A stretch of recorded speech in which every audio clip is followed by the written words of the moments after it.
And our guest tonight, join us by phone, is Kevin Carson of Mutualist.org. He's a social and political theorist and author of numerous publications focusing on mutualism and anarchy. Most recently, he's published The Desktop Regulatory State, the Countervailing Power of Networks and Super-Empowered Individuals. And in this, he discusses how advancing technologies empower individuals against the powerful state and corporate machine that currently control the human race. You can get this entire book for free at desktopregulatory.wordpress.com. And I know this is something that we've taken on as a very exciting topic here in the ways that technology will render the government obsolete. So we've got that certainly in common, but a slightly different take on the economic underpinning of the theory of value. As a mutualist, of course, Kevin is an endorser, at least we'll see to what extent, of the labor theory of value as opposed to what we know to be the truth, the subjective theory of value. He's also the research associate at the Center for a Stateless Society, where he produced several studies that were reworked into his book, The Homebrew Industrial Revolution. I know, another subject close to my heart. I was, believe it or not, president of the Benjamin Franklin Society in college. Oh, congratulations. Do you know why it's called that? No idea. You don't even know what that is. Congratulations, Adam, the Benjamin Franklin Society. That sounds important. Well, the way you said it, I could tell you wanted to congratulations. So. Oh, thanks. Yeah, thanks. Appreciate it. Yeah, very. I'm congratulations, very underrated. Yes, you're impressed. I graduated from Auburn High School. It was the Beer Brewing Club. Congratulations, Allie. The Beer Brewing Club, because Benjamin Franklin is attributed with the quote, "Beer is proof that God loves us and wants us to be happy."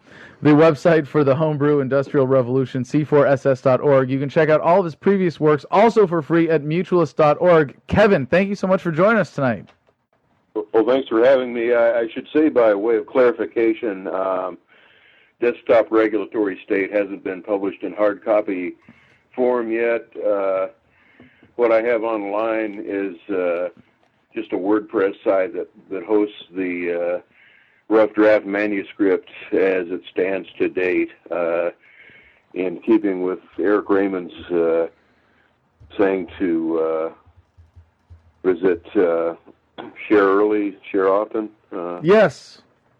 So eyeballs make shallow bugs. So you're not an intellectual property advocate, are you? Not at all. Excellent. So let's take a step back here, though. How did you get into this line of work, Kevin? Well, as far as lines of work goes, about all it does is give me supplemental income and let me pay off some, some credit cards and accumulate a little pile of FU money. But wait, you mean seeing the future doesn't pay better? Not real well. I make a few $100 in royalties and payment for articles at C4SS and so forth. But I before I discovered the internet, I was just a crank who had a bunch of manuscripts gathering dust and occasionally wrote an angry letter to the editor.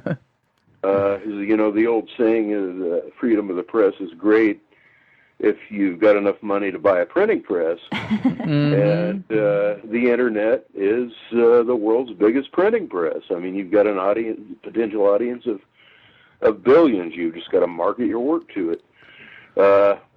And that's what happened to me around 10 years ago, a little more than 10 years ago. I started getting more into the anarchist tradition, reading on politics and economics, and got interested in writing on that particular subject about the same time I discovered the web. And, what were some of your influences? Who are you reading?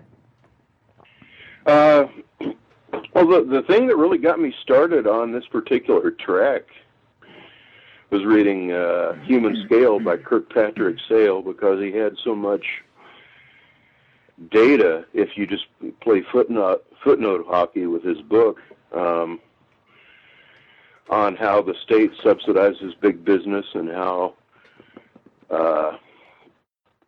much the average large corporation is above the ideal economy of scale. We've basically got this economy of giant, inefficient organizations with cartelized markets that are only able to survive because the state protects them from competition and subsidizes their operating costs. And once I read that, I started reading a lot of different things. I got into Benjamin Tucker and the individualist anarchist tradition. Read a lot more on economics, economy of scale, and so forth. One thing just led to another. So you say discovering the internet changed your publishing capabilities. How did it change your perspective on the world? Well, it took a while. I mean, I just, at the outset, reading Tucker, I believed in principle that copyrights and patents were wrong, but I didn't really grasp just how central they were to the legal structure of corporate capitalism as we know it. It was after that, reading Chomsky, reading a lot of other left-wing critics of corporate globalization, that I realized just what a central linchpin of the global economy intellectual property is.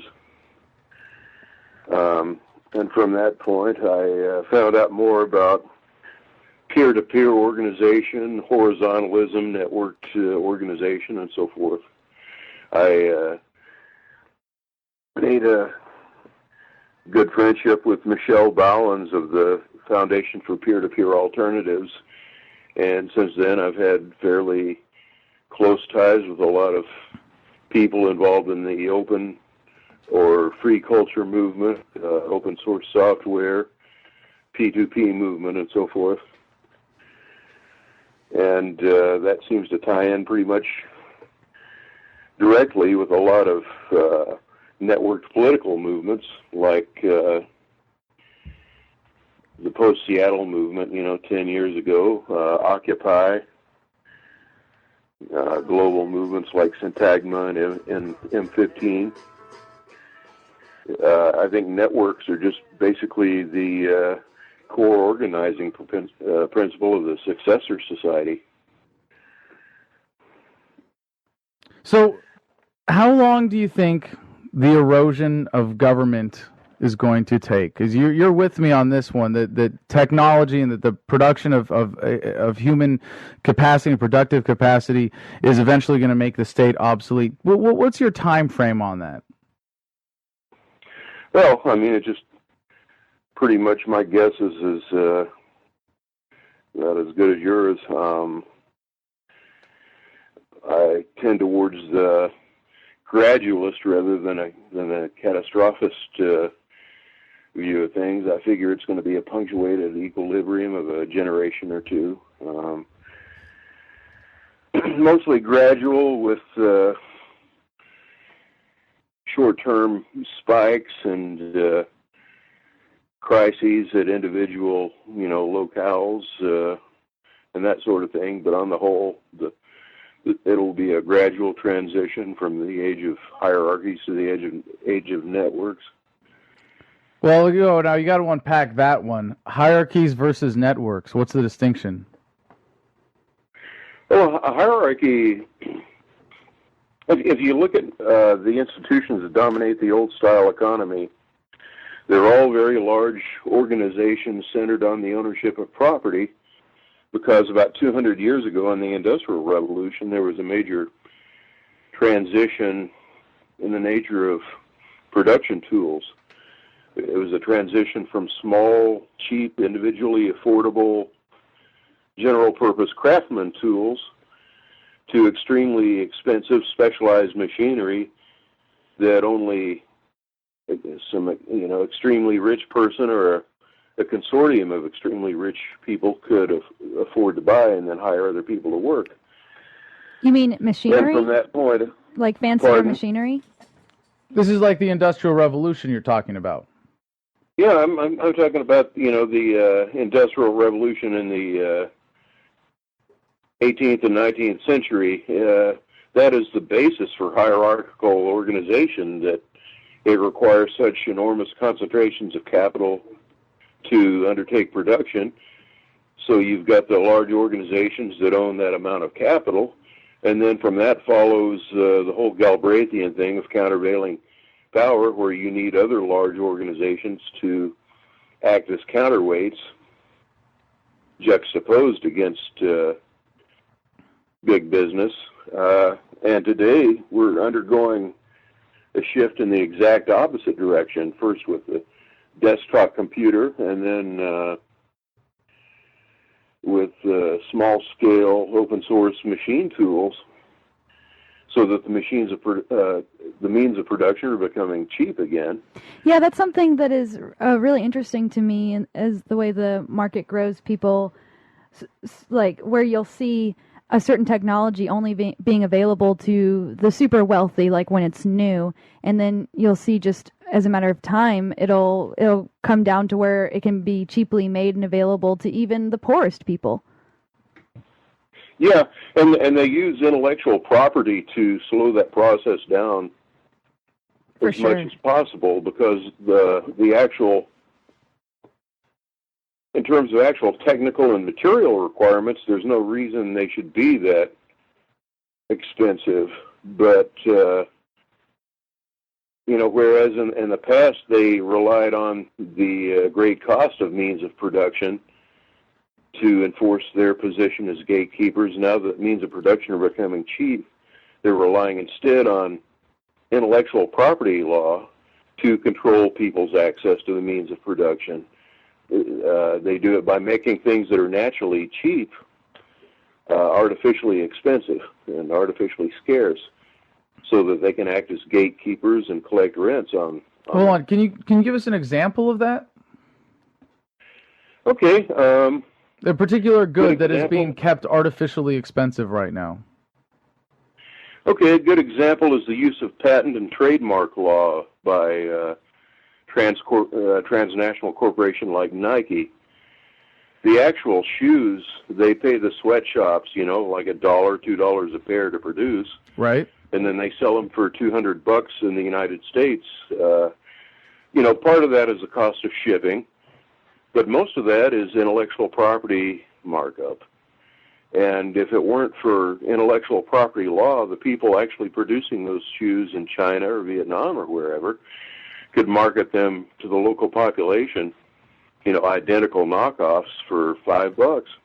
Okay, so you're saying, hold on, so to step back historically, you're saying that as we had the advent of technological advances that required central physical places for production of certain technological goods, you then had a control of the means of production by the existing power structures, and therefore you had a superclass. You ended up with a hierarchical structure, some of which was a product of the technology and the environment, some of which was a product of the power structure taking on power, and that eventually what we're starting to see now is that is becoming decentralized, and so they're turning to intellectual property now to reconcentrate that power. But then you would have to point out, with the advent of the internet and 3D printing, now that use of intellectual property is also about to go away, correct?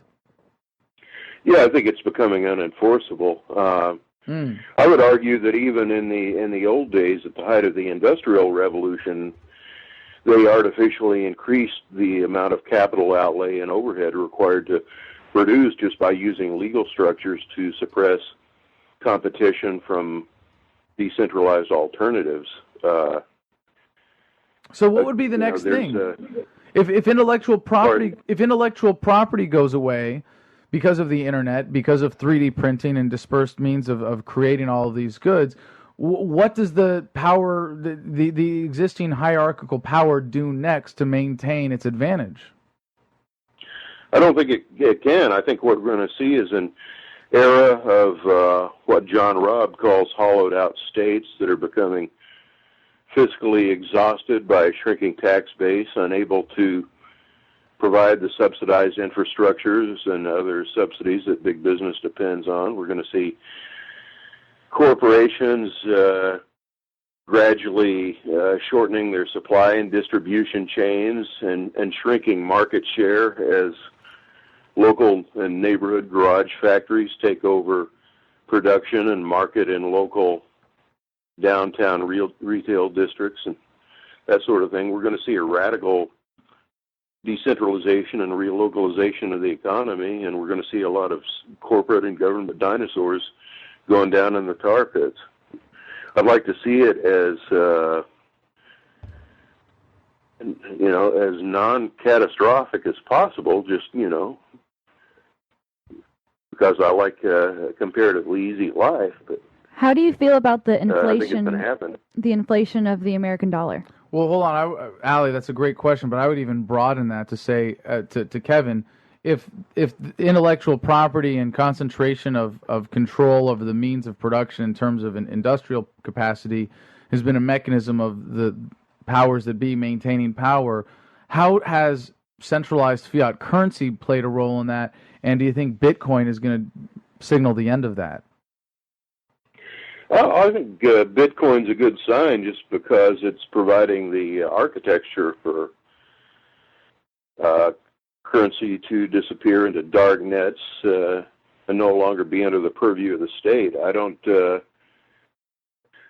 how fond I am of the particular form it takes. I'm a lot more friendly towards things like Thomas Greco's credit clearing networks and so forth, because I'm really into the whole left-wing local currency movement, mutual banking, and that sort of thing. Well, what's the advantage of that over something like Bitcoin? I mean, just yesterday, we engaged in an international act of civil disobedience right here live on the show. I got to send a Bitcoin into Iran in order to purchase an album online and from Mohammed Rafiq. And with any of these localized currencies, we wouldn't have that possibility. Yeah, I think there's room for a whole ecosystem of alternative currencies. I think it was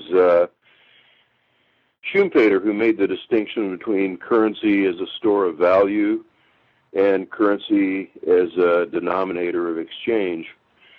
And Bitcoin is primarily a store of value, which will be an important thing for long-distance trade between local economies where there's not as high a degree of trust. On the other hand, I think you need a currency that will denominate value for exchanges of present against future production and so forth at the local level when none of the participants have any existing money from past transactions. And that's what Greco's credit clearing network does. It's a lot like systems that existed in colonial America when specie was comparatively scarce. Everyone would run up a tab at various local merchants. The merchants would run up tabs against each other, and then at the end of the month, they would all clear their accounts and just pay out the actual difference that remained, which might be a tiny fraction of their previous balance when everything was sorted out. And that's what Greco's system does. It allows someone who starts out with no money to participate in the system. Up to a certain point, it advances credit. As you buy stuff, your balance goes down, just like in a checking account. And then when you perform services for other people, your balance goes up like in a checking account. But it's like permanent overdraft protection, but with built-in rule systems regulating how big the overdraft can be before you have to have your account frozen until you pay it back. So it's a way to allow people in an environment where there is no money in circulation to exchange goods and services just using a common denominator of value. Well, what would be the denominator in those cases? Are you talking about like an hours-based system if you're talking about for services performed? Oh, just whatever unit of measure people want to use to price their services. Dollars and cents would be a perfectly good arbitrary standard, it would be exactly the same market pricing mechanism. It's just basically it would be like everybody having a checking account with overdraft protection. Interesting. With a limit on how big a deficit they could run up. And it's in a local economy with reputational mechanisms. You've read Eric Crank Russell's, and then there were none with the OBS. Basically, a high-tech version of that. Now, so this is a system of economics, or how is this? Is this just like a different way to run a business? It's just a local currency system. Participation in it is voluntary by any individual or business that wants to accept payment through the credit clearing network. All right, now, Kevin, how would you respond to the charge that, or the assertion that corporations are necessary as mechanisms for economic efficiency? Well, the average large corporation, there is a book by I think the authors' names are Walter Adams and James Brock, that just surveys industry by industry how much larger the average firm is than the actual technical economy of scale. And even back in the 1930s, when industry was much more centralized than it is now and more capital intensive, Ralph Borsodi argued that most forms of production, a majority of them, were at their most efficient at the local or household level. The large-scale mass production industry might provide some internal economies of scale at the actual point of production, but the increased the problem was stuff you produce at the home or neighborhood level is, for all intents and purposes, the production cost itself is the final cost. But with mass production, in addition, you've got the distribution, transportation, marketing costs, and so forth, warehousing costs. Well, yeah, like if I have the option between making a sandwich at home or going out to eat, then, it might be more expensive to go out to eat than to buy the ingredients at the grocery store. But depending on how much I enjoy cooking or how valuable my time is, I might choose to go out to eat, even though the monetary cost is higher. It still might be more efficient and based on my values to go out to eat. Definitely, but when it comes to industrial goods, the trade-off is between, say, a neighborhood garage factory with a few tens of thousands of dollars worth of open-source CNC tools versus a mass production factory, 500 or 1,000 miles away. And when it comes to that trade-off, I think in almost all cases, the small-scale production is more efficient because it can be driven on a demand-pull basis without high-pressure advertising, without high shipping costs, without warehousing, and so forth. Well, it seems like technology is going to bring all that about anyways. I mean, if you have a 3D printer in every home, all those basic problems of centralized production go away, don't they? Yeah, except the big centralized producers are trying to use the state to suppress competition from the small-scale alternative. How are they going to be able to do that with 3D printers? Well, I don't think they're going to be able to, but I think the way it's lining up, what they're going to try to do is have the equivalent of a Digital Millennium Copyright Act for 3D printers, mandate building DRM into the printers where they won't print out unrecognized or unauthorized designs, that kind of thing. But, I mean, when they've already got an entire industry of open source 3D printers that can replicate themselves, the cat's already out of the bag. That's what it seems like. You've got Yeah, it certainly seems like it's impossible to make this thing not have the inevitable impact on the market and the the impact on the existing, as you describe it, hierarchy. But you've used the term vulgar libertarianism. Can you explain that? Well, vulgar libertarians are people who, pay lip service to free market principles as such, but they're always using them in practice. It seems like what they defend always turns out to be existing big business and the existing corporate economy. Oh, good. I was afraid you were going to talk about people who said fuck on their podcasts. Well, hey, now that's a kind of vulgar libertarian I can get behind. All right. Sounds like you're talking more like Rand Paul. Oh. Yeah. Well, give us an example of a vulgar libertarian and maybe a typical or particularly offensive vulgar libertarian position.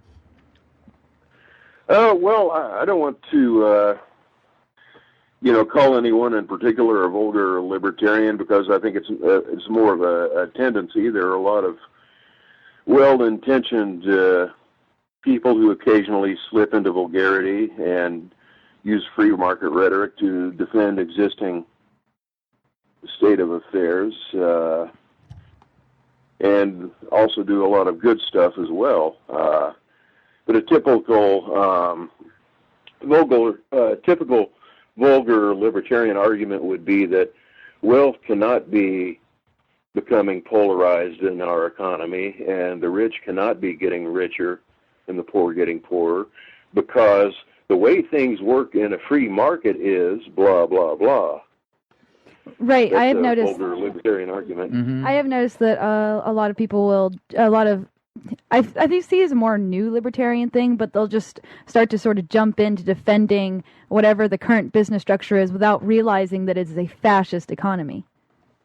Yeah, exactly. They're defending existing institutions as if they were free markets. If you Google Roderick Long's term conflationism, it's basically the same thing.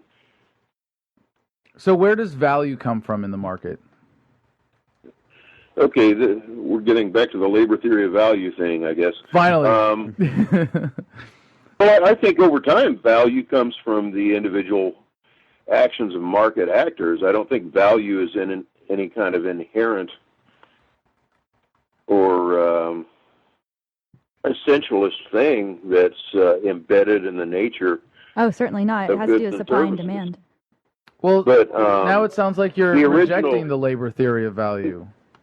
Well, the original labor of theory of value, the actual thing, not as it's frequently caricatured, was just a descriptive theory of the natural market price towards which goods and services gravitated over time.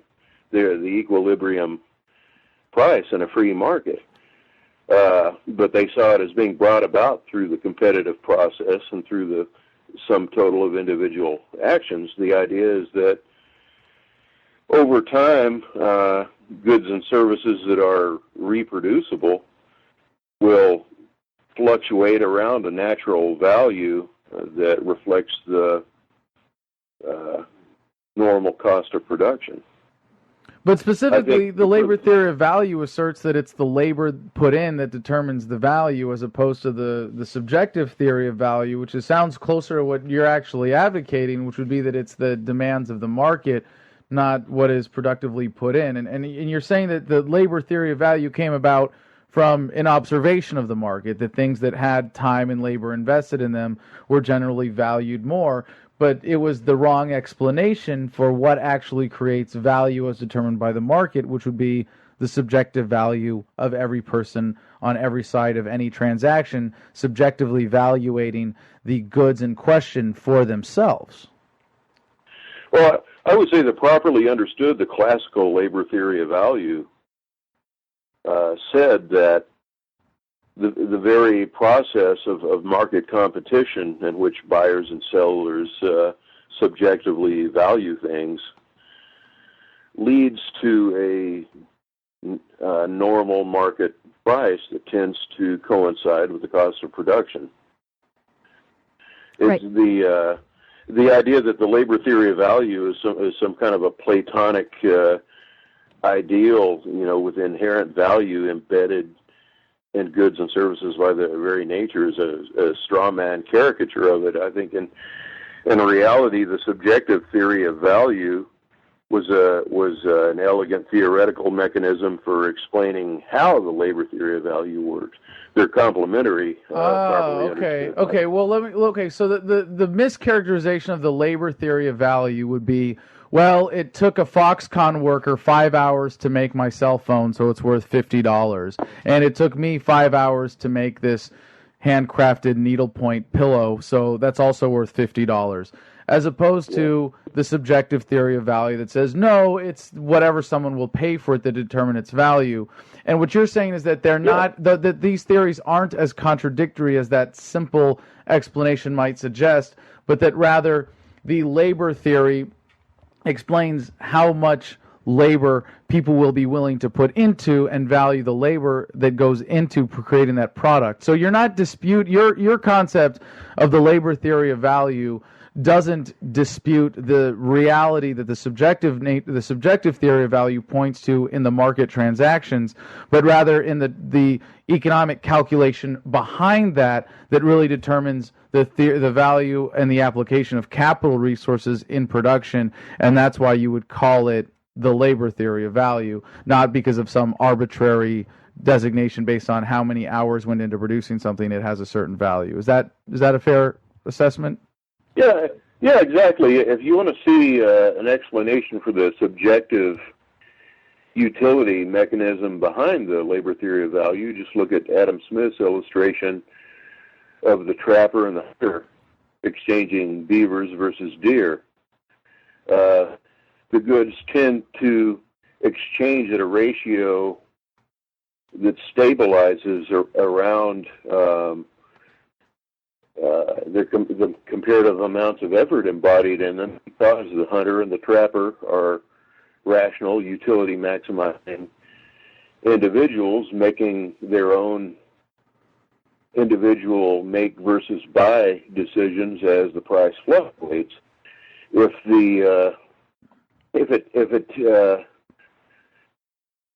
takes the trapper one day to collect 3 beavers, and it takes the hunter one day to collect to kill 1 deer, they're going to tend to exchange at 1 deer for 3 beaver, because if the ratio changes, their make versus buy decisions are going to change based on whether it takes more or less labor to buy what the other guy has versus becoming a hunter or trapper themselves. Well, right.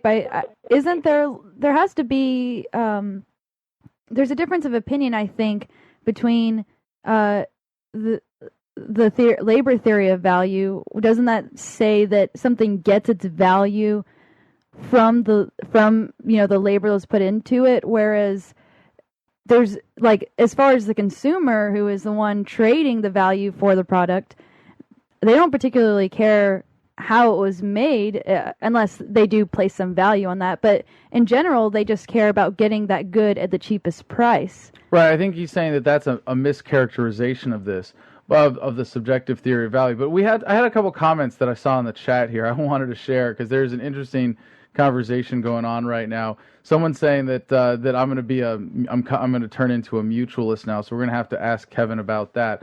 And someone said, I'll see if I can find it. I hate this Ustream chat is being ridiculous tonight. Did you see the comment about someone who's 18 saying if people just didn't make ridiculous statements, they might be able to follow the conversation and understand what's going on here? Someone said that, I'm 18 and I get it. So maybe we need to open up the phone lines and give people a chance to call in and ask some questions.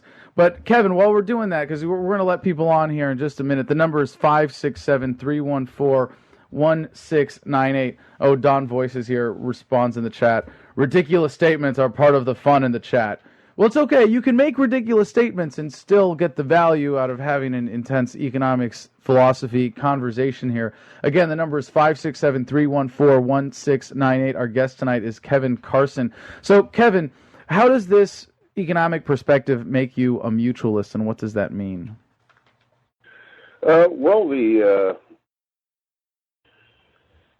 What I call a mutualist comes originally from the individualist anarchists like Benjamin Tucker and from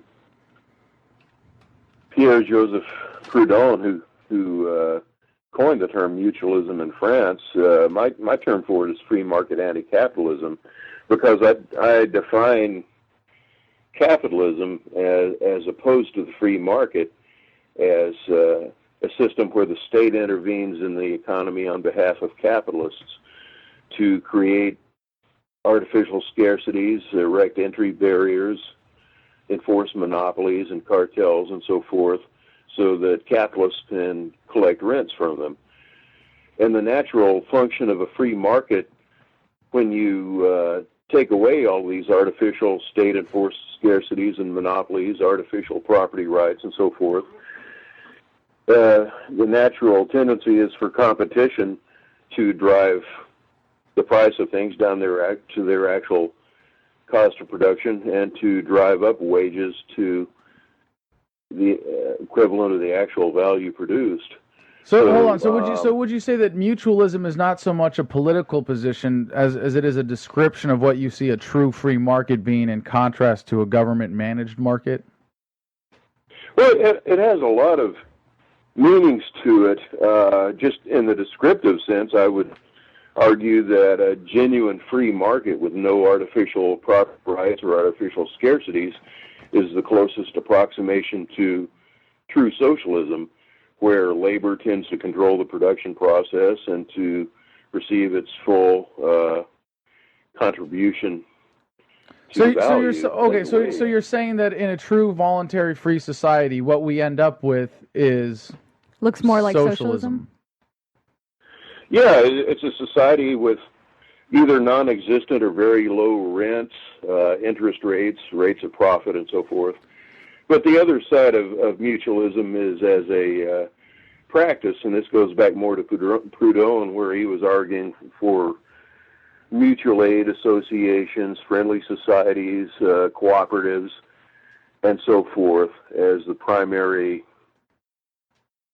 basis for organizing society, mutuality. Now, people are going to be shocked to hear this, but Kevin, I really do agree with you on this, if not in terms of, like, if we had a voluntary society today, what the market would look like, but in terms of what we're coming to, in terms of where we're going to be 20, 30, 50 years from now, with the development of the technological economy, with the development of 3D printing and the destruction of intellectual property, the phasing out of government, I think you're right that in a way what we are going to come to see as a free market, what I would still describe as capitalism, is actually going to look a lot closer to what you describe when you see that there is complete, perfect decentralization of control over the means of production, and everybody's able to create what they can out of thin air in their homes. I think, what you're going to see is really a completely different set of values in society in terms of what is even relevant in the market. But we have a few callers, more than a few callers now lined up, so we go to the phones. 330, you're on the air. What's your name? Where are you calling from? Yo, hi, this is Jacob Kelly from Youngstown, Ohio. Outstanding. What's on your mind, Jacob? Hey, I have a couple things. Well, first, I got your shirt today, and it's awesome. I'm wearing it right now. Woohoo! AdamVersusTheMan.com/gear. Yeah, I'm on college campus, so there's potential 14,000 QR code snaps. Oh, yes! Nice. And then I have a question. My RA was pressuring me to recycle, and I said I didn't want to recycle because I don't feel like I read some papers, and I don't feel that there's any real capitalistic value to recycling, that I found that actually it's more expensive and it's just another government function, another way to control us, to make us sort our own trash. And actually I found that recycling newspaper is actually more, it takes more money to recycle it because they have to bleach the ink out of it. So, and then all the people on the floor were like thinking of me like an asshole that doesn't care about the planet. So I would like to hear if you have any opinion on recycling. I think you're an asshole. I think you're an asshole because you don't want to save the planet. You obviously hate nature and people and puppies and should probably die a slow, painful death. Yeah, like whenever you go and you're going to throw away a plastic bottle, you should do a big announcement to everyone around you in the cafeteria, wherever you are, and be like, So recycling is bullshit, and therefore I am trashing this plastic bottle. So you can be identified as a wasteful little serf. No, this is actually a really important topic, and it's one that I kind of wish Derek was here to talk about, because Derek Freeman has done great penance for his time as a Greenpeace activist, where he collected signatures and sold marijuana from a binder on a street corner. But he has come out, and made it clear that he is doing penance for his advocacy of recycling, and that it is something that is, that is harmful and destructive because it is more wasteful oftentimes, not always, but in almost all recycling processes, it is more wasteful to take the energy and all the other resources that are used in recycling than to create a new product. But you mentioned government control and things like that. Those might be secondary incentives, but the main thing driving recycling, I don't think, is government control nearly as much as it is the desire of individuals to placate their own consciences, to feel like, oh, I'm doing something good for the planet today. I'm like, I am totally helpless and useless in every other thing that I do in my life except for voting for politicians and recycling my trash, and that's more of a motivator of it than government control. Kevin, do you have a response to that? Yeah, well, I'm not real fond of the whole idea of green practices as a consumer good or a lifestyle choice when they don't pay. What I would like to see is removing all state interventions and state subsidies that make the consumption of resources artificially cheap, and protect polluters from civil liability, that sort of thing, so that the prices of everything reflect the actual total cost, every last farthing of it, of pollution and resource consumption, and then people will naturally do what is best for the environment out of their economic self-interest, because the price system is rational and reflects genuine costs. Wow, you're the only socialist I know that believes in the price system to efficiently allocate resources. He's not really a socialist. That's not fair. Yeah, Really. social. That's what socialism originally was in the early 19th century. It was just a broad term for the whole. Wow. You just got to be. But you don't. Wait. So Kevin, included it's a a lot semantic of issue. left-wing classical liberals like Thomas Hodgkin. So wait. Well, Kevin, then what do you think of the label socialist? I claim that for myself. I'm a socialist in the same sense. If you look up on the internet Benjamin Tucker's essay, State Socialism versus Anarchism, he argued that the broad working class movement, socialist movement of the 19th century, all broadly agreed that labor should receive its full product, but it was divided between the anarchists like himself and the state socialists like Marx. And his argument was that the free market, with the abolition of all state monopolies and all state enforcement of rents to the privileged classes, was the way to achieve socialism, because the natural outcome of a free market is socialism. Well, it's fuck only me then. State intervention that creates artificial scarcity for rentier classes. I guess you could twist things around and call me a futurist, anarcho-capitalist, socialist. I guess if you really had to, then. Oh man. Yeah, well, I don't like to fight over words, because there are people who, as long as I know what people mean by socialist and capitalist, if they use it in the contemporary sense, I'm not going to argue over it or say there's one pristine definition that it really means, but I am trying to recuperate an older definition of the term and an older understanding of what the word capitalism meant, from 150 years ago, because I think it has positive things to contribute. All right. Well, Kevin, we got a lot of no callers to get to here. I'm sure there's some more that are going to put you on the spot with better questions than me.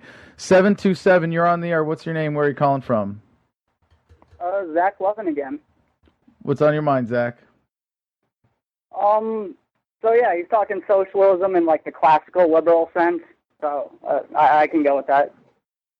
But, Voluntary free I market socialism. Pardon? Yeah. Like you're talking socialism in like the classical liberal sense, like not the statist sense. Yeah. But what I was wanted to like ask you questions on is the point with like the printing press and like private printing press, because we already have a credit system. Like the main problem I see is the Fed, because we have like the dollar is the world reserve currency. All other currencies are pyramided off the dollar, so it creates artificial demand for dollars, and that really lowers the cost of capital to almost nothing for the multinational corporations. And basically, like China, like what we have with China now is basically they print one to stimulate their economy to basically produce goods, and then basically we buy those goods, and then they buy the money back from in their economy, and then basically circle it around and lend it to us, artificially lowering our interest rates. So that's why I'm like, I don't know, gold is the money of kings, silver is the money of gentlemen, barter is the money of peasants, and fiat's the money of slaves. So I don't know, that's where I'm coming from.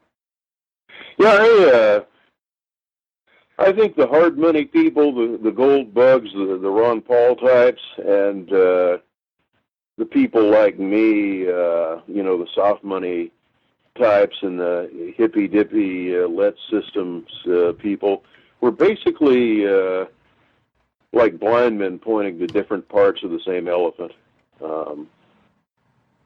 Because I think overall credit is artificially scarce for ordinary people, but given a financial industry that's given a monopoly on the right to lend money and make it scarce for everybody, they give preferential access to the people that are closest to the spigot.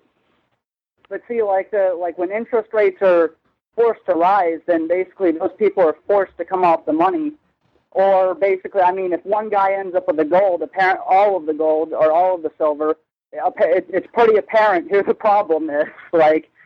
And usually it's state forced if that situation were to happen. Because usually, I've never met or seen anywhere in history where one guy is just going to get on all the money. Even during the Rockefeller age, he basically spurred a whole industry of oil speculators that would try and flip it to him for the highest price, so he could never get 100% of the market. Yeah, well, what we've got now is a system of fiat money issued through a state-enforced bankers cartel.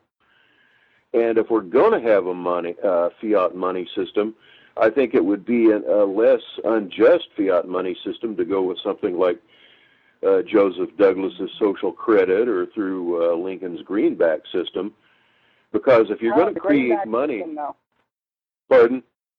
Yeah, but the greenback system though led to basically, the industrial guys accumulating massive amounts of wealth because they always it was always lent to the railroad monopolies and basically all those people.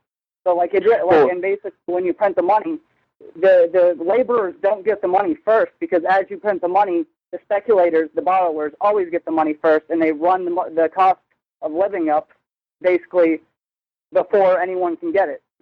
I think if you're going to have a fiat money system where money's just created out of thin air, it's better to have a system where it's created in people's checking accounts than to have a system where the banks lend it into existence at interest. They're both fiat money systems, but in one case, you're putting the money directly into the economy through people's purchasing power, and in the other case, you're allowing people to charge interest on something that has no cost for them to issue. I mean, the traditional justification for interest was based on scarcity, but if all you have to do is change the reserve requirements for Federal Reserve banks so that they can double the amount of money they're able to lend against the same reserves. Why are they charging interest for something they create out of thin air? Well, that's just another part of the racket. 541, you're on the air. What's your name? Where are you calling from? Yeah, I'm Colby from Southern Oregon, C. Carter C1984 in the chat. Right on. And it sounds like, Kevin, I really kind of misjudged you based on what everyone in the chat was saying. So I want to apologize for that. It sounds That's like what you get for following the conversation in the chat too close and not actually listening to the guests. I appreciate you saying that. Yeah. No, because I consider myself a anarcho-capitalist, libertarian, and everything. But it sounds like we're pretty much on the same page in terms of you really understand that the control that the state has over capital and our current structure in society, that's definitely a bad thing. I'm just curious in kind of, I don't fully understand your position, but I just want to know what you think the role of the state should be, and when is violence justified, and is there private property? Well, the thing that pops into my head when you asked about the role of the state was that line, well, I expect you to die, Mr. Bond. But violence, I think, violence in self-defense is always justified, and including, violence by a majority of people in society cooperating to defend themselves against aggressors. Anything that's lawful for an individual to do in self-defense is lawful for any number of individuals voluntarily cooperating. So if you've got most of the people in a town that want to organize a constabulary and contribute money to pay for it, and they call that the town police force, that's fine. Where you draw the line is, first of all, they can't compel anyone to consume the police services that would prefer some other alternative, and they can't collect taxes or rates from anyone who doesn't want to participate in the system. Awesome. I think in most cases you would have... Pardon? I said I'm not nearly as scared now of your future society. Cool. I think in most cases we probably wouldn't have the anarcho-capitalist model of protection firms. We'd probably have something that looks a lot like the old town direct democracies with the constables, the posse comitatus system, and so forth, that a majority of people would voluntarily participate in. It would just no longer be a compulsory monopoly. Now, Kevin, I could support that. I could support communities coming together voluntarily to create, public safety forces or mechanisms of accountability for bad actors.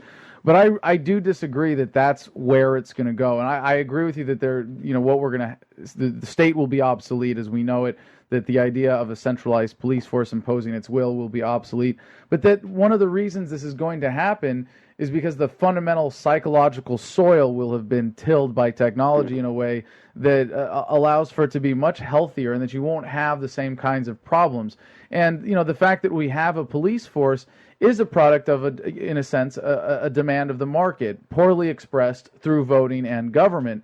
But the demands of the market will be so far evolved that, a lot of these conversations are going to be relatively irrelevant, and it's kind of like what we have to say as libertarians or as people who believe in the application of market forces, that we as individuals are never as capable as the collective wisdom as expressed through the market. A central planner will never be as good as the collective actions of every individual actor in the market, and even speculating is sort of plain central planner. But in the case of, whether you would need a local constable, I can't imagine that would be necessary in the kind of high-tech future we're coming to. But at least by the time we get awareness anywhere near making this even a possibility.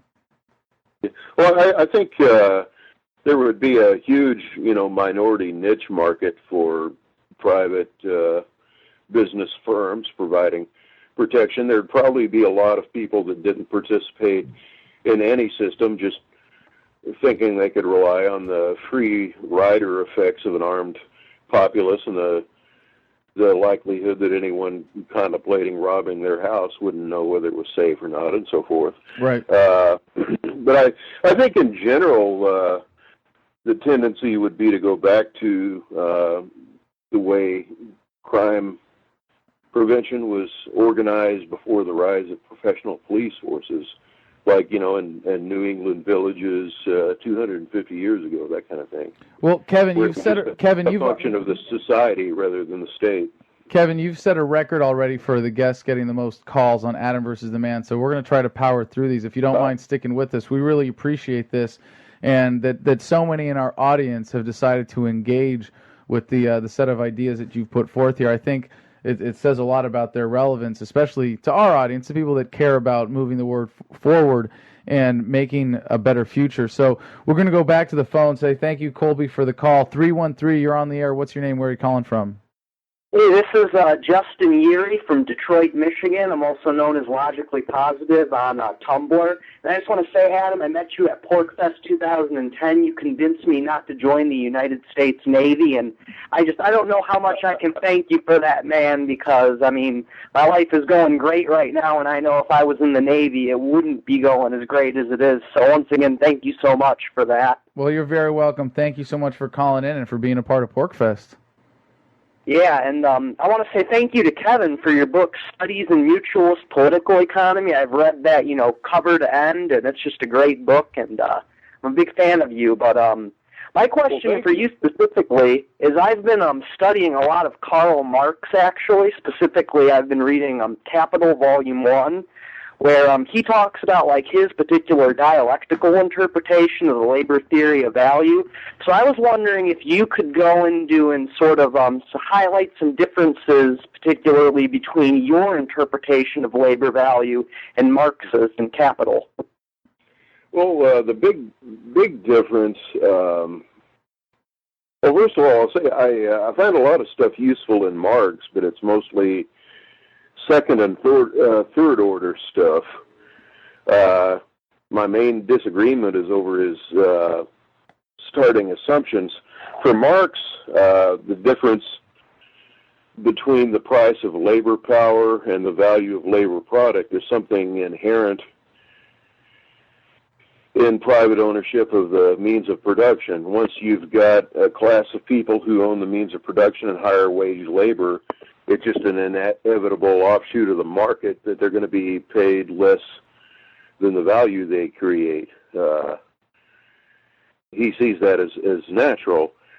My attitude is that it's natural for labor to receive its full product unless there's some sort of artificial scarcity or some sort of toll gate being erected between the worker and the means of production. By receive its full product, does that mean if I work in a factory where we make shoes, then I should be paid the same price as the shoe that I made?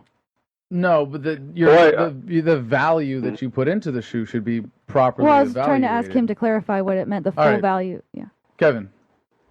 Well, I think most of the profit that goes to the employer now is a rent on artificial scarcity enforced by the state, either by artificial scarcity of the means of production, artificial entry barriers like mandates for technically unnecessary capital outlays, restraints on competition in the supply of credit, restraints on access to vacant land, and so forth.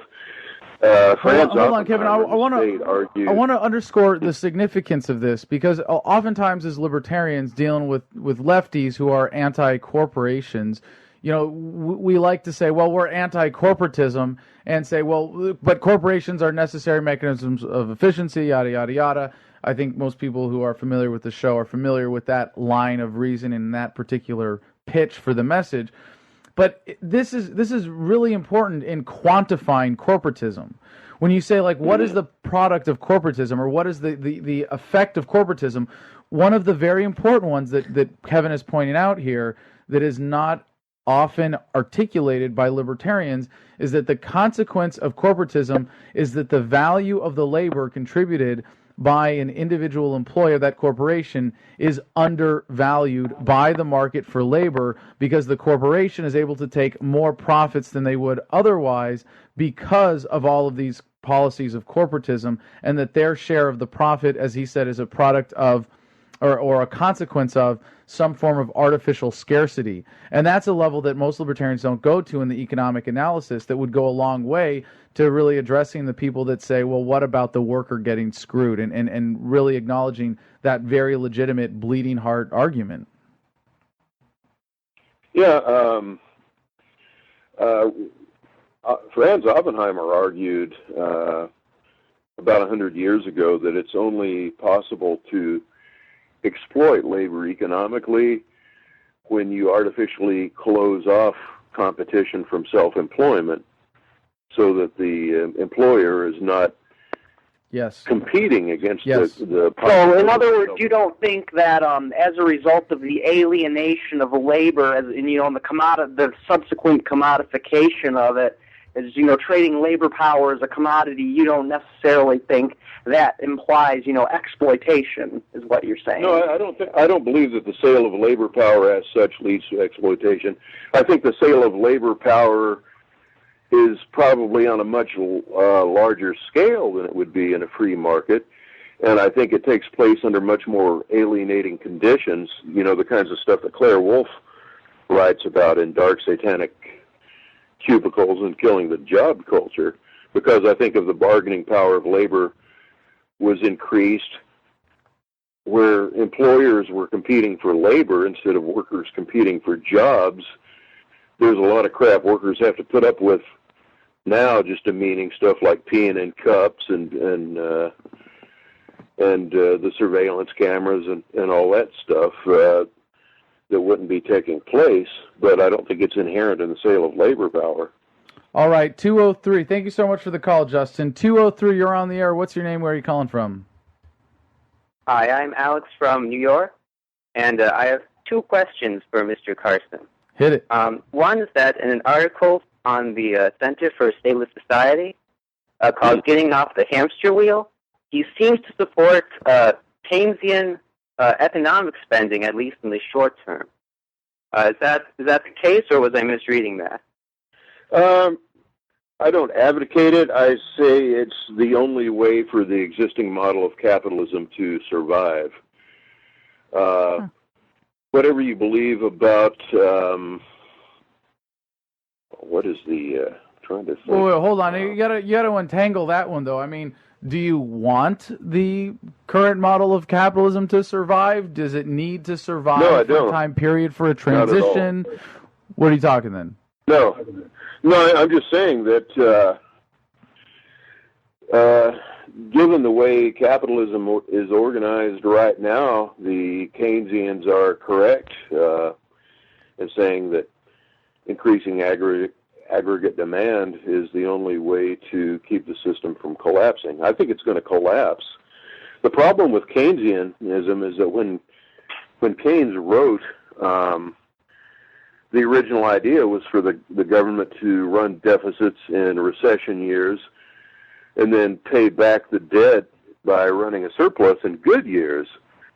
But the chronic tendency towards overproduction and excess capacity is becoming worse and worse over time, so that now the only way the economy can avoid recession in good years is for the government to keep running a $1 trillion deficit year after year, which is unsustainable.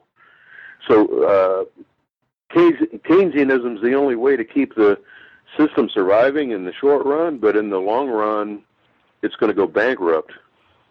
Do you think it goes bankrupt from the Keynesian, traditions of, whatever government partnering up with the Federal Reserve and, expanding the money supply in times of recession? Do you think that, do you agree with maybe the Austrians that creates a cycle in the economy which leads to recessions?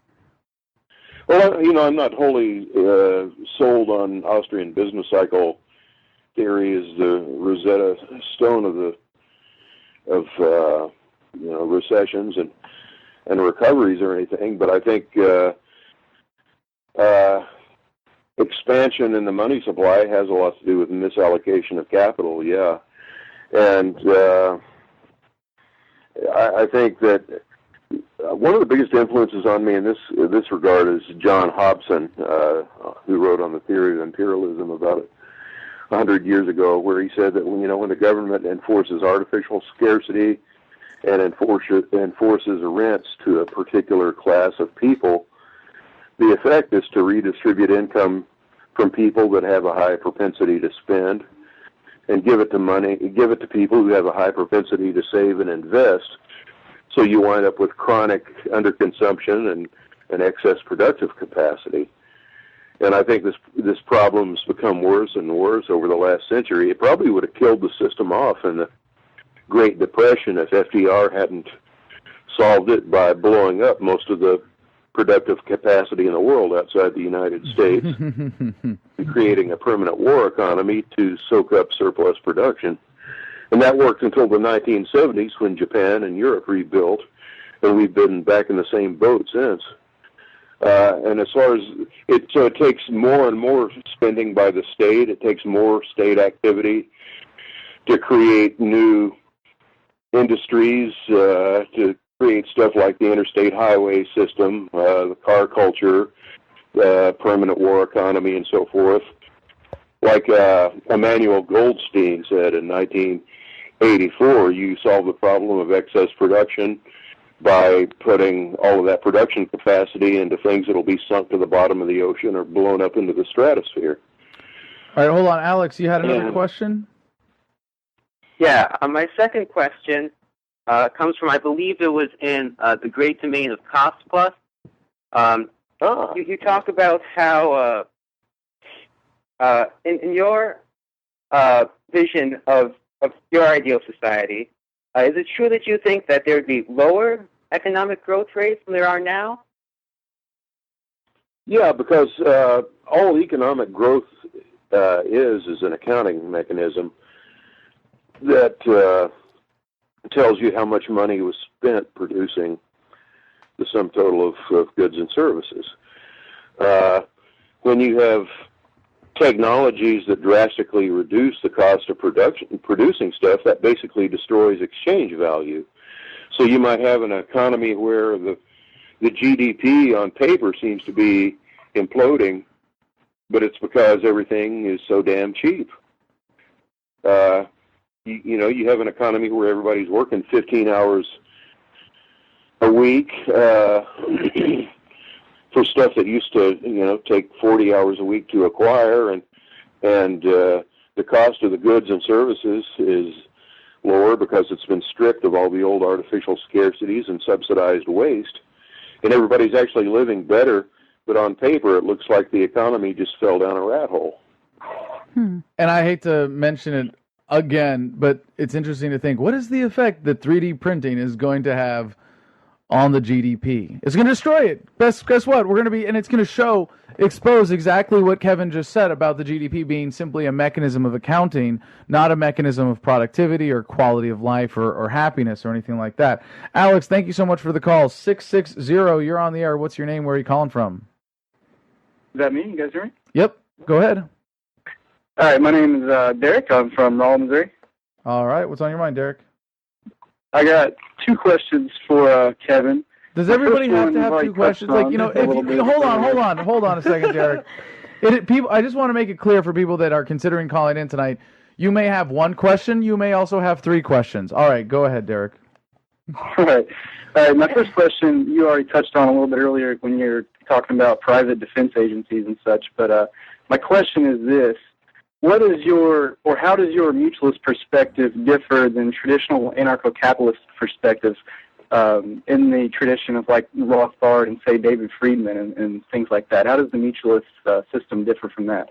Good question. Well, part of it is what the Rothbardians and anarcho-capitalists just view as natural function of the economy as far as natural rates of interest and rent and so forth. I think a lot of that is artificial scarcity that would disappear. But on the practical side, I think the anarcho-capitalist tradition tends to valorize the business firm and the cash nexus. And I think society would actually be a catch-all of a lot of things, including business firms, mutual aid associations, just all kinds of informal primary social units like co-housing projects, neighborhood co-housing projects, extended family compounds, large-scale squats, intentional communities, and that sort of thing.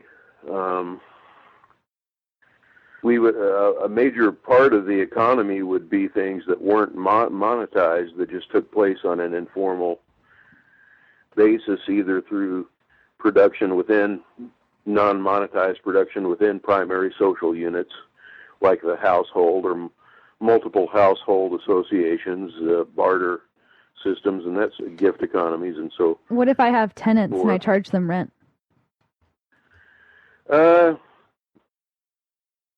That's one of those things I'm kind of iffy on. I used to be a really fundamentalist occupancy and use person in the tradition of Proudhon and Tucker.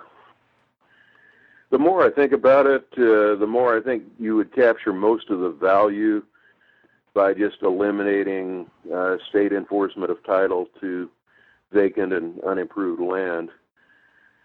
I think there's certainly a lot of room in a free society for things like, mother-in-law houses, or Aunt Millie renting a spare room to somebody, or people going away for an extended period of time and renting out their homes. I think the primary evil to be avoided is just large-scale absentee landlordism, and I think that's pretty much a product of the state. Well, that pretty much takes care of my second question, because my second question was, what is your position on occupancy and use? Because I'm a little familiar with the mutualist position, and a lot of the people I communicate with on the internet, one of the differences they mention is occupancy and use. So yeah, well, I it's one of those things I believe in principle. I just don't think it's a huge, it's as huge a dividing issue as it seems. If you're familiar with Sean Wilbur, he argued that the society under mutualist rules is going to be a society made up of a whole lot of small owners who are working out a system of libertarian law aimed mainly at avoiding inconvenience to themselves. So obviously they're not going to issue rulings in their local juries that would cause them to have to be afraid every time they went to the supermarket in town that someone would come and squat their land, or they couldn't take a long vacation or whatever. It would be a society where rules were worked out to maximize the mutual benefit of a society of small owners. All right, thank you so much for the call, Derek. 703, you're on the air. What's your name? Where are you calling from? Hey, it's Strategic Tech. I'm calling from Arlington. All right. Yeah. So something came up in the chat. I guess I'll refer to it as the marine beaver theory. What will become of prostitution in this future? Are you trying to talk shit about Marines or beavers or prostitutes here? I can't tell. Aren't they all related? Well, no, I think it's interesting. Like, this is something that the oldest profession in the world, but is it going to become obsolete? Will it be impossible for people to get this? Or the what fleshlight will render prostitution obsolete, obviously. It already is, right? Not the same. Yeah, I guess it depends on what you're wanting for. You know, if you want to buy a real doll or something. But at least sitting there gloating like, you can't beat the real thing, fuckers, no matter how hard you try. Sorry. I certainly don't believe in prohibiting, consensual relations between people of any kind. As to whether it would be more prevalent, I think in a less atomized society, maybe where there were fewer people living in large concentrations of anonymous people in the same area, there might be less prostitution, but I don't know. That's one of those things I just like to leave free people to work out for themselves, whatever makes them happy. This is why voluntarism is the important flag to unite under. All right, strategic tech. Does that answer your question? Not really, but it's probably a tough one. I mean, I guess my question is like, what will be the currency for things like that? Because we're not going to need it if everything's available to us. But what would be I don't the think motivation? everything's going to be available if somebody doesn't want to give it to you. But yeah, I mean, it would, as long as you have market pricing of goods and services. I assume people would be paying for prostitution the same way they do now. But the question is going to be, what is of value that even comes to that makes that exchange possible? And that's that. I mean, strategic tech. You ask that question like, you expect Kevin to have the answer to be able to predict where that's going to go.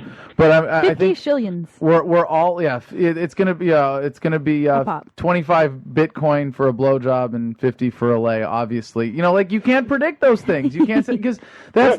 Thank you for reminding me this is a podcast. Yeah. Yeah, this is like what is the we don't even know what the value of Bitcoin is going to be, but if we get to the point where right now you're saying like prostitution, I mean, what is a woman actually engaging in when she's selling sex? She's contributing a very specific exclusive labor service that she is able to offer in exchange for a medium of exchange that allows her to get the consumer goods that she wants to be able to live a happy life. So if all of those things are radically reduced in price... if this is going to be a society of abundance with far fewer goods that have scarcity value and a far lower threshold of comfortable subsistence, there are going to be probably fewer people that feel driven into sex work out of necessity. And there will be less people seeking sex therapy that way. Go ahead, sir. I think sex therapy might be the answer. There would still be some market. Yeah. Well, yeah, I think everyone would prefer to live in a world where, where all the prostitutes are doing it because that's really what they want to do. Like they have all the other options, but they're choosing to be prostitutes. I wanted to be a prostitute from a very young age. My parents really encouraged me to make good career choices, and I'm very passionate about getting as many dudes off as possible. So I really it's really motivated me to get good at my craft and be a productive member of society, and that's why prostitution is the chosen profession for me. Is that what you're saying, Allie? That's what we should. I thought you were saying that. I was like, I didn't know you just go to male clients. That's kind of sexist and discriminatory. Well, I know people in sex work that do think of it as like a calling, or call themselves courtesans or something like that, and they see it as a high professional calling. Basically, I just want a society where there are a lot fewer people doing stuff they hate because they have to make ends meet, and to the extent that there are people that are driven into sex work when they hate it, I'd like to see that go. But I have an interesting question. I'm just curious to know how you'd answer this. If I'm doing a job that I really don't want to do, no matter what it is, because I have to pay rent or I need the money to eat, is that a coercive situation with my employer? Well, it depends on what the background conditions are, whether your access to alternatives are artificially constricted. To the extent that the employer is piggybacking on environmental conditions that make access to alternatives artificially scarce, the employer themselves may not be engaged in direct or intentional coercion, but they're benefiting from it. It's an overall coercive set of conditions. And then if they are, and it's an important distinction, Allie, then, because then you're saying, well, are the socialists right, the normal, traditionally identified socialists or syndicalists or anarcho-communists right, when they say capitalism is an act of aggression on the part of the employer? It's not. But I would say it does become one when they then in turn not just piggyback or benefit from the state aggression, but then turn around and ask for more of it. And in that sense, yes, you could say it is coercive, but then it's everybody participating in the process is coercive. Anyways, we've got one more caller who's been on the line for a long time to talk to you, Kevin. I'm going to assume and I really appreciate you staying so long. We're going to take one more call for Kevin Carson. We're going to we got a couple more things we got to talk about, and then we will take calls. I think we're gonna have to blow the conch shell early tonight after this intense discussion. But we have time for one more who's been hanging on so long. 707, you're on the air. What's your name? Where are you calling from? Hey, it's BB from Humboldt, California. All right, what's on your mind tonight?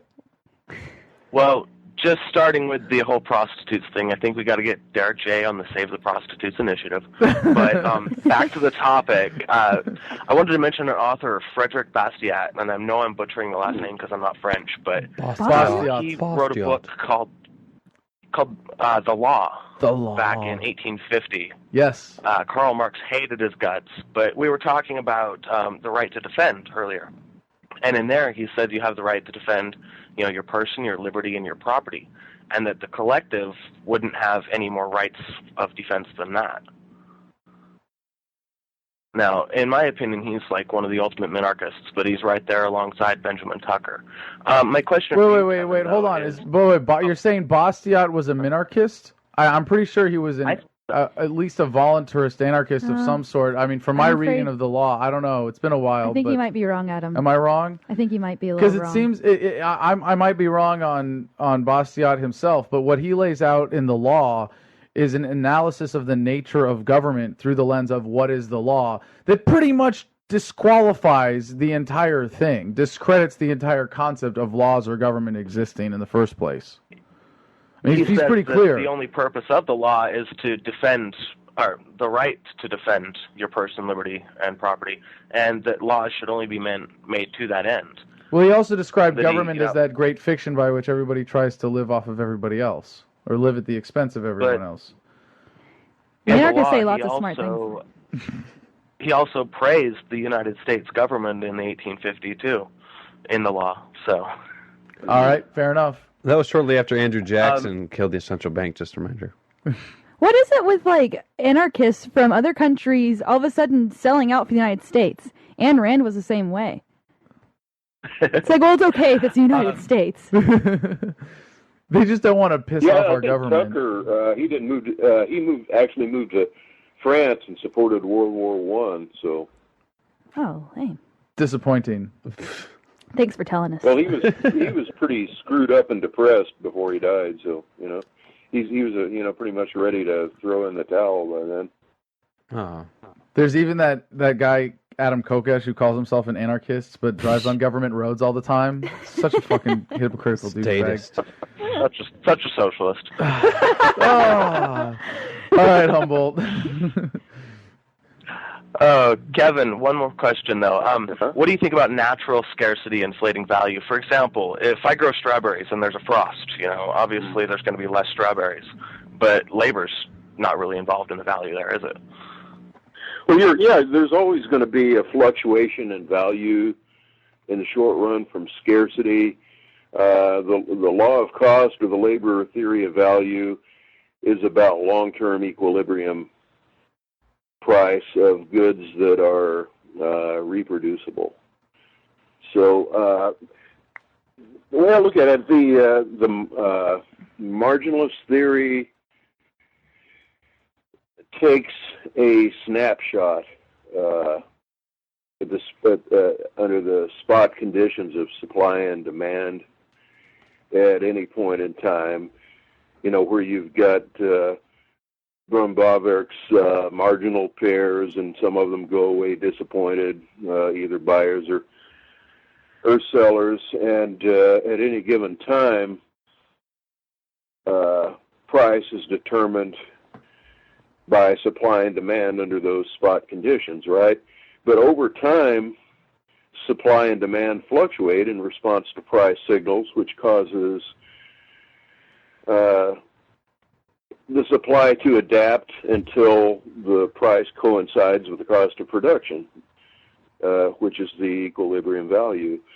I think the primary difference is that marginalism, at least as it's normally explained in popular media, looks at the snapshot and the classical labor theory of value describes what happens over time. Do you ever think that anarchists are at times a bit short-sighted? In what way?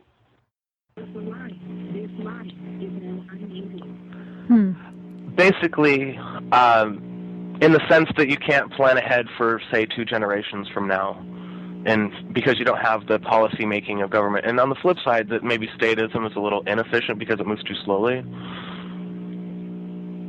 Oh yeah, I mean, I think I agree. You know, you can't plan things ahead. That's one reason I don't like to speculate on things like sex work, because I figure, you know, you take away the constraints, let people be free and organize their society around voluntary cooperation, and then do whatever the hell they want to do. And in the case of dealing with change and planning for long-term change, the best way to handle that is with all the Hayekian knowledge benefits of distributed information, letting people use their own judgment in response to the situation as they see it and adapt to it. You're the coolest socialist I've ever talked to. Actually, we have a comment from Twitter from C. Carson 1984. Carson was the first person to call himself a socialist that I don't hate. Thanks so much for expanding my horizons, AVTM. Kevin, It's been great to have you on. Humboldt, thank you so much for the call. Kevin, not only are you the guest who has gotten the most phone calls ever on AVTM, we still have a few stacked up here that we're not going to get to until later tonight, if at all, this show. But it is nice that this is a podcast. I mean, how would you like to stay on for another 3 hours? We could do that if you want. You've also said... I've got to take care of some needs here pretty soon. So. You've also set a very clear record for being the longest guest that we've had on, and we really appreciate it. This has been a fun conversation, especially for our audience that has been sticking around, really enjoying this and calling in. We really appreciate all of that. Your website, mutualist.org. Is there anything else people should know about you and your work, Kevin? I would go to Center for a Stateless Society, c4ss.org. And if you want to look at what I'm, you can look my name up on Amazon if you want to buy my stuff. Hint, hint. But most of my current writing that comes out, you know, in the press is through C4SS.